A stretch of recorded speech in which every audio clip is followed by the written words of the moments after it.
Bom dia, meu nome é Igor, sou aluno do primeiro ano A e vim fazer resenha do livro O Cortiço, de Aloysio de Azevedo. Aloysio de Azevedo nasceu em 1857 no Maranhão e morreu em 1913.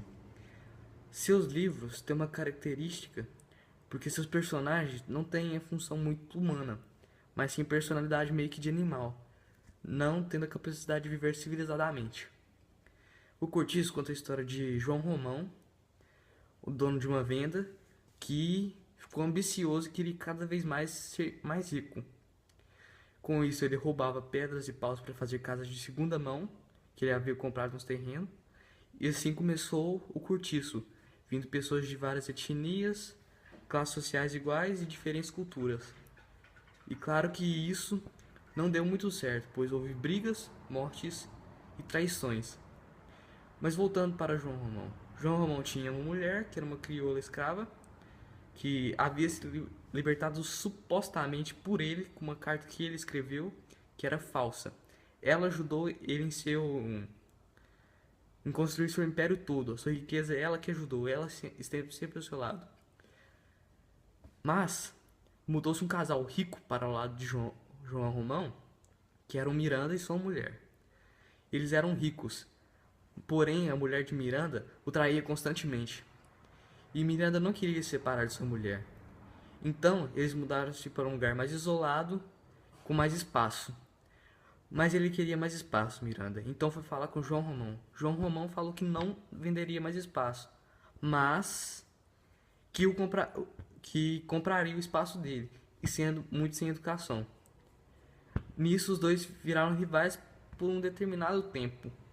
Mais na frente, quando Miranda foi nomeado barão, João Romão começou a ficar muito louco. Tipo, não quer dizer louco, muito posse de inveja. Ele viu que não adiantava só ter o dinheiro, mas que ter um título também adiantava de muito para poder jogar na cara dos outros. Então o que aconteceu? Ele começou a se vestir com roupas finas, elegantes, começou a fazer grandes investimentos em outros locais. E nisso, Miranda e João Romão começaram a ser mais próximos, mais amigos. Então arranjaram um casamento com a filha de Miranda. Só que havia um problema. A, a mulher, a mulher amante de João Romão, que sempre o acompanhou em toda a sua vida, em todas as construções, que ajudou de verdade foi ela. No início, ele estava com dó. Mas depois que ela ouviu eles comentando sobre esse assunto, ele decidiu mandá-la de voltas para os donos dela. Que ele havia escrito a carta falsa, que ela ainda não havia se libertado de verdade.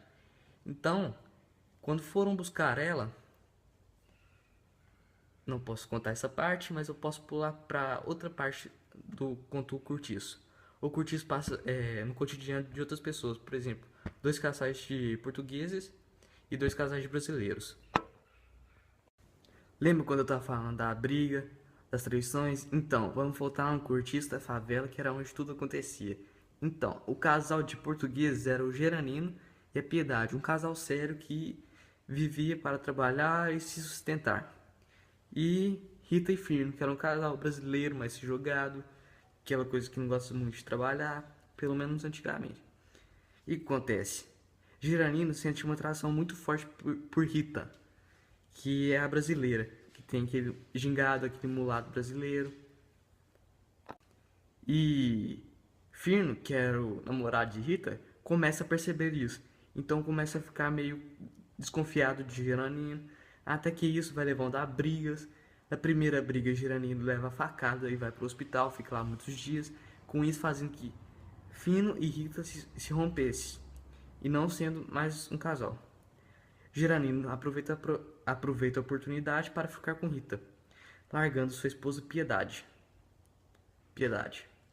E com isso eles saem, não vivem mais lá, dão dinheiro para Piedade, para que Piedade possa viver e sustentar sua filha. Mas Geranino não esquece de Firno, que lhe deu a facada, e faz a vingança, vamos dizer. Ele volta e o mata, assim ficando com Rita de uma vez por todas. Então, resumidamente, é meio que isso. Eu gostei, espero que vocês gostem também, eu recomendo. Então é isso.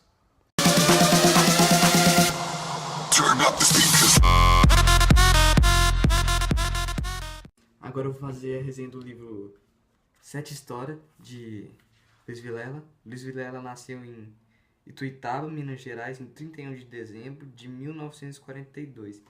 Aqui fala que ele ainda tá vivo, mas vai saber, né?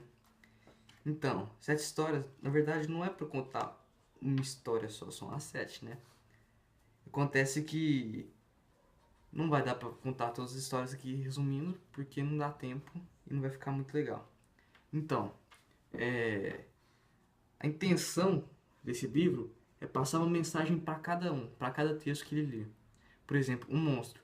Um monstro conta a história de um menino, que ninguém sabia que era um menino, que ficava dentro de um prédio, matando as pessoas para roubar dinheiro e roubar doces, açúcares.